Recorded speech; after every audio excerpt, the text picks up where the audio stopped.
To introduce myself, I'm Paul McKechnie. I'm an associate professor in ancient cultures in Macquarie University, Sydney, Australia. So you see that we have a wonderful time here in Sydney. Actually, I'm a New Zealander in Australia, so it's my privilege to wish everybody here who knows everything about God's own country a happy Waitangi Day today.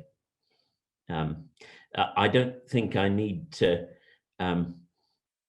repeat the cautions. I'm using the practical guidelines for chairs here, but I think everyone knows about. Please mute your microphones, put your questions in the Q&A box, and no live questions and so on. I'm here to introduce Dr. Hyung Guen Choi. When Dr. Choi, as he is now enrolled in the PhD at Macquarie, he came with an intriguing project in mind. Intriguing to the point that it almost seemed unique to us as his supervisors. Gaza, in the 6th century, stood in a liminal space. I ought to restrain myself from saying that today it again does, but anyway, there we are. Gaza in the 6th century stood in a liminal space in more ways than one. It was at the edge or towards the edge of Jerusalem's sphere of influence, and its church life was almost as close to the Egyptian orbit, but of course it was not in Egypt. And Dr. Choi proposed a study of the letters of Barsanuphius and John of Gaza, the two old men who lived a secluded life behind the walls of the monastery at Gaza. And the nature of their withdrawal from the world was complex.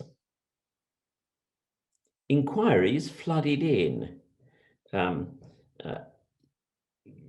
Inquiries from clergy, inquiries from monks, inquiries from lay people.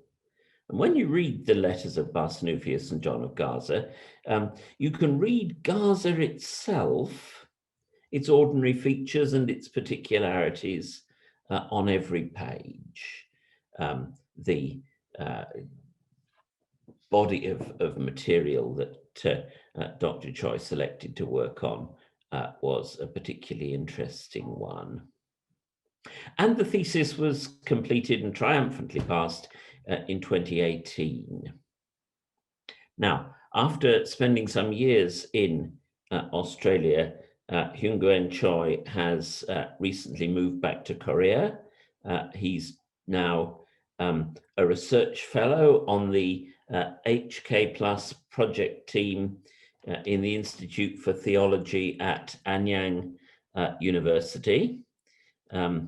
And it's a great privilege for me to introduce you to him and to his book, a descendant of his Macquarie PhD thesis, Between Ideals and Reality. So Hyung Guen, I'll leave it to you.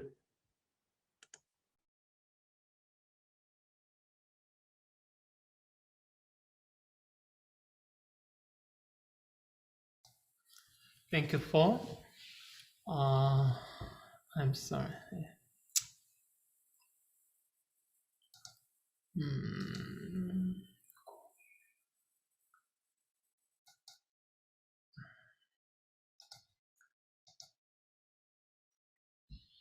Yes.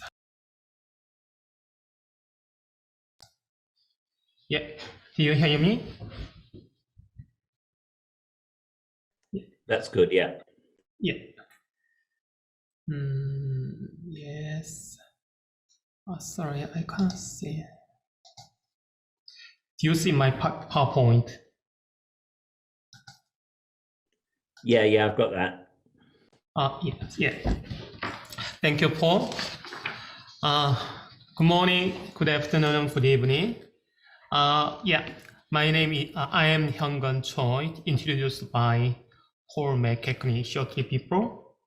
Yeah, just I'd like to give you a brief outline of my book. Yeah, between ideal and reality, and charity, the letters of Barsanuphius of John of Gaza. Yeah, just my presentation is divided into 4 main sections. First one is a research question, my research question. Second one is just structure of my book. Third one is a major finding. Fourth was a contribution. Yeah. First of all, just my research question is, first of all, as for my research question, my book is a revised version of my PhD thesis, which was conducted at Macquarie University in Sydney. Yeah, at the early stage of my PhD course at Macquarie, I just interested in almsgiving and charity in late antiquity. So just I read the various books regarding almsgiving. But among this book, just the 2 books is in particularly interesting to me. One of them is Peter Brown's the Poverty and the Leadership in Late Roman Empire. And second one is the Preaching Poverty in Late Antiquity, a Perception in Reality, written by Pauline Allen and Brené Neal and Wendy Meyer. In Brown's books, he investigated how 4th and 5th bishops cared the poor people and other social imperium. And then he argued that there is a transition in the perception of poor people from the Greco-Roman to Christian perspective from 4th century.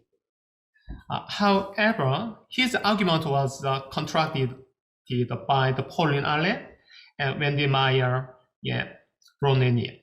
In the book Preaching Poverty in Late Antiquity, they explored John Chrysostom, Augustine of Hippo, Leo the Great.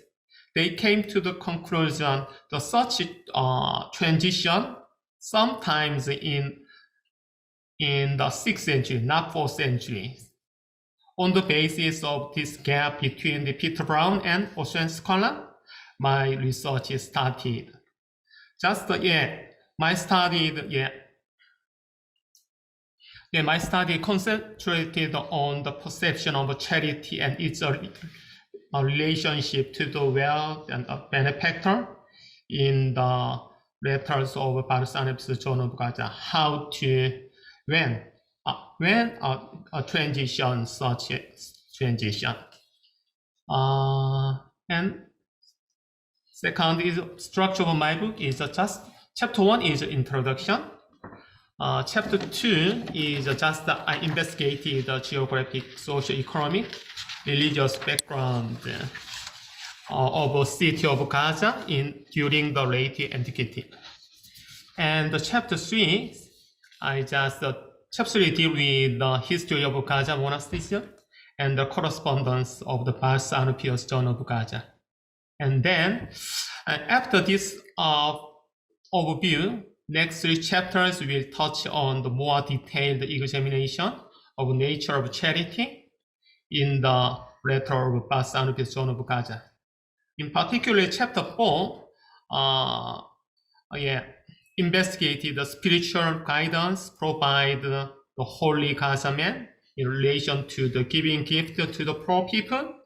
And chapter 5 touched on how the Gazan holy man gave advice to their lay and monastic disciple with regarding to entertaining stranger or entertaining visitor. And then chapter 6, investigate the stance of Gazan anchorite to caring for the sick people.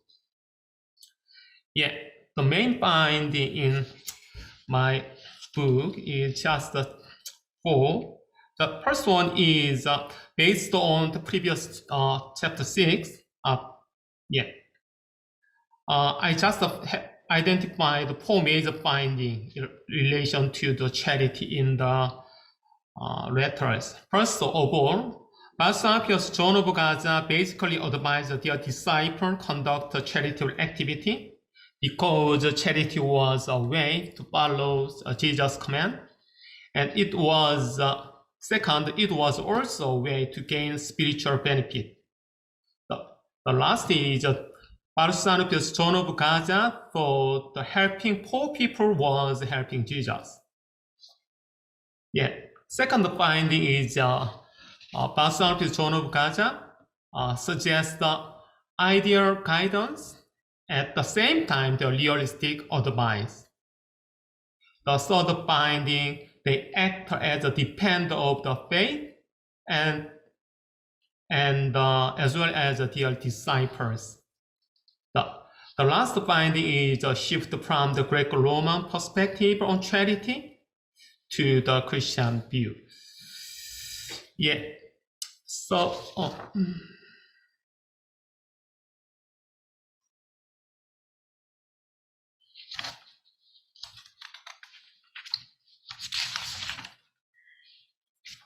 sorry, the last, yeah, and the last one is the contribution. Sorry, not major finding, the contribution. Sorry, yeah, two contribution in my book is the first one is the image of a holy man as a dependent or protector of a benefactor, or as well as a beneficiary.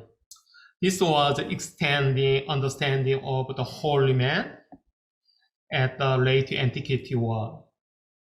The second contribution is it also provides value insights for the debate on shift from the Greco-Roman perspective on poor people and charity to the Christian view in late antiquity. Yeah, just is that is this is what I prepared. Yeah, thank you for your attention.